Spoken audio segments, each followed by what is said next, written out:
ఒకవేళ మీకు తెలియకపోతే ఎట్లాగూ చీకట్ల మాట్లాడుకుంటారు కదా, ఎట్లాంటోడో ఒక్కసారి కేసీఆర్ అడుగు చెప్తాడు. అందుకే ఇవాళ భారతీయ జనతా పార్టీ నాయకులు బీజేపీ అంటే భారతీయ జనతా పార్టీ అంటున్నారు. బీజేపీ అంటే భారతీయ జనతా పార్టీ కాదు, ఇది బ్రిటిష్ జనతా పార్టీ. బ్రిటిష్ వాళ్ళ లాగానే ఇవాళ మన మధ్యలో పంచాయతీలు పెట్టి మన రిజర్వేషన్లు రద్దు చేయాలని చూస్తున్నారు. అందుకే మిత్రులారా, ఇవాళ మీరు ఆలోచన చేయండి. ఒక పక్కన బీఆర్ఎస్ పార్టీ మొన్న డిసెంబర్లో జరిగిన సెమీఫైనల్స్లో బీఆర్ఎస్ పార్టీని చిత్తుగా ఓడగొట్టి 100 మీటర్ల గోతి తీసి మీరే పాతి పెట్టిను. ఇవాళ నేను గుర్తు చేయదలుచుకున్నా, ఈ తుక్కుగూడ ప్రాంతానికి రాజీవ్ గాంధీ ప్రాంగణానికి ఒక గొప్ప చరిత్ర ఉన్నది.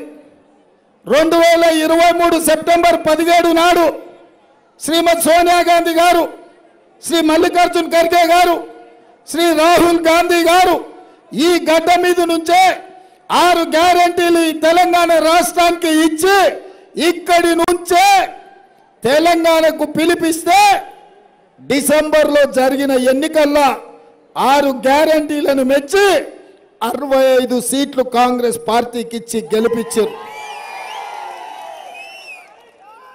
ఈ దేశంలో ఒక గొప్ప మార్పు, ఒక గొప్ప గెలుపు ఈ తుక్కుగూడ నుంచే ఈ దేశంలో గెలుపుకు నాంది పలికింది. అందుకే ఈ తుక్కుగూడ ప్రాంతంలో ఏ కార్యక్రమం చేపట్టినా 100% విజయవంతం అవుతుందని జాతీయ స్థాయి ఎన్నికల్లో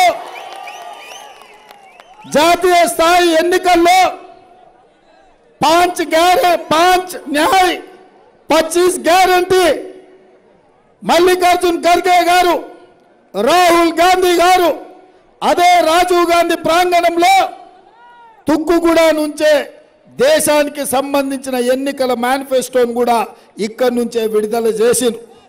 ఆ రోజు నుంచి ఈ రోజు వరకు నరేంద్ర మోడీ, అమిత్ షాకు నిద్ర లేదు.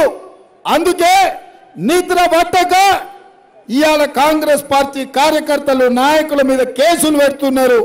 ఈ ఎన్నికల్లో ఓటమి తప్పదు అని. ఇవాళ ఎట్లయినా ఈ ఎన్నికల్లో నెగ్గాలని హిందువుల గురించి మాట్లాడుతున్నారు, అయోధ్యలో రాముడి గురించి మాట్లాడుతున్నారు, గుడి నిర్మాణం గురించి మాట్లాడుతున్నారు, అక్షంతల గురించి మాట్లాడుతున్నారు. నేను అడగదలుచుకున్న మా సోదరులని, మనమందరం హిందువులం కాదా? మన తండ్రులు, తాతలు, ముత్తాతలు రాముడిని కొలవలేదా? కృష్ణుడిని పూజించలేదా? మనం ఈ దేవుళ్లకు హనుమాన్ జయంతిలు మనం చేయలేదా? శ్రీరామనవమి నిర్వహించలేదా? అదే కాదు, తెలంగాణలో గ్రామాన మైసమ్మ, ఎల్లమ్మ, పోసమ్మకు కోడిని కోసినాం, కళ్ళు కోసినాం.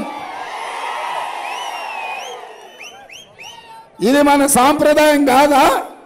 మనం చేస్తలేమా? వాళ్ళు వచ్చి మనకు నేర్పాలనా? ఎప్పుడైనా అక్షింతలు ఎప్పుడు వస్తాయి? రాముల వారి లగ్గం అయినాక, లగ్గం తర్వాత అక్షింతలు ఇస్తారు. ఆ అక్షింతలు మనము దేవుడి మీదైనా, పిల్లగాడు పెళ్ళి అయితే లగ్గమైనాక అక్షింతలు ఇస్తాం. నేను అడగదలుచుకున్న బీజేపీ నాయకులను, కొండా విశ్వేశ్వరరెడ్డి నేను అడుగుతున్నా, కిషన్ రెడ్డి నేను అడుగుతున్నా, మీరు అయోధ్యలో రాముల వారి పూజ ప్రతిష్ఠ ఎన్నడు చేసిండ్రు? గ్రామాలకు ఎన్నడు అక్షింతలు పంపించారు? రేషన్ బియ్యం తీసుకొచ్చి ఇక్కడనే స్థానికంగా పసుపు కలిపి ఇవే అయోధ్య నుంచి వచ్చిన అక్షింతలని పచ్చి అబద్ధాలు చెప్పి రామునే మోసం చేసిన వాళ్ళు మీరు. ఇక తెలంగాణ ప్రజలను వదులుతారా?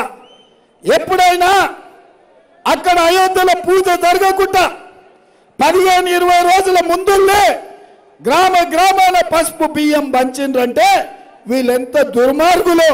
దేవుడిని అడ్డం పెట్టుకొని ఓట్లు కొల్లగొట్టాలని, తెలంగాణలో గెలవాలని ఎట్లా కుట్రలు చేస్తున్నారో మీరు ఒక్కసారి ఆలోచన చేయండి. అందుకే సవాలు విసురుతున్నా, మీరు నిజంగానే అయోధ్యలో రాముడి ప్రతిష్ఠ అయినాక ఒకవేళ అక్షింతలు వచ్చుంటే మీరొచ్చి భద్రాచలంలో రాముడి మీద ఒట్టేసి చెప్తారా ఇవి అయోధ్య నుంచి వచ్చిన అక్షింతలు, రాముడి ప్రతిష్ఠ అయినాక వచ్చిన అక్షింతలని?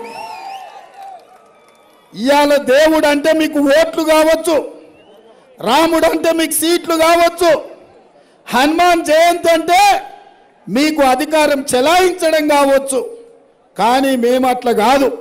రాముడు అంటే రాముడే, రాముడికి నమ్మిన బంటులాగా హనుమంతులాగా మేముంటాం.